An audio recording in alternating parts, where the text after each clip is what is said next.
I'd say the number one need is understanding. Obviously, money's important, but understanding that it is a disease that they didn't do anything wrong. And it's in schools and stuff. A lot of times, they get picked on or bullied, which is understandable because nobody's ever told the world really about this disease.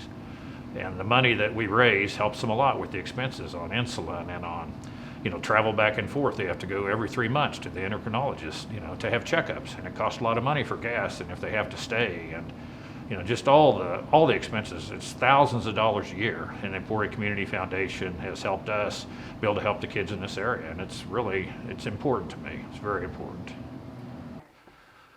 Well, there's a lot of great people to donate to. We just ask anybody that wants to help us that the money we raise is, going directly to help these kids. I wish some of you could go to diabetic camp some year, and see, what it means to these kids and their families. And, they're with all these people, 100 other kids that have the same disease. And so many of them are there for the first time, and they get a chance to make connections they'll have for the rest of their life. And some of the pictures and some of the memories from, camp, obviously it was closed this year, but last year when we were able to do 25 kids, and next year, the same 25 kids we promised scholarships to this year will get to go next year. And then hopefully by raising more money, we'll be able to add more kids. I think we were closing in on somewhere close to 40 school visits and assemblies, most of them in Kansas, but a lot of them in different states around the country. I set a goal several years ago to all 50 states and raise awareness, and we've done that. And most people have seen my truck, and it's now got 287,000 miles on it. It's been in 49 states and 2 provinces of Canada.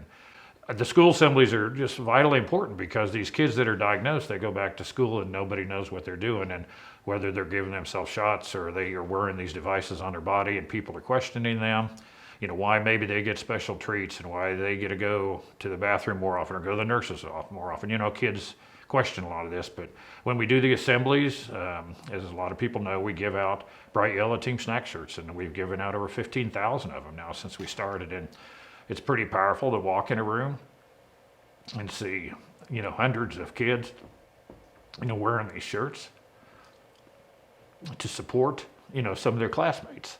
And more than not, the kids will come to volunteer, the type 1 kids, and get up in front of their peers and, talk about the disease.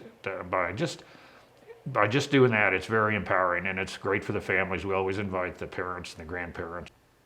I'd say the number one story that stands out in my mind is, the day that I got this bracelet, from from a mother in St. George, Utah, when I was traveling to California.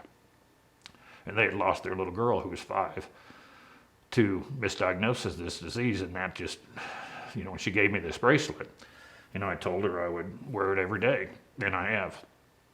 And it just helps me remember why it's so important to spread awareness about the symptoms of this disease, because other kids are going to continue to die, and they deserve a chance to live with the disease. It's a crappy disease to live with, but they deserve that chance. And I'd say that's the number one story of all from all these years being out on the road.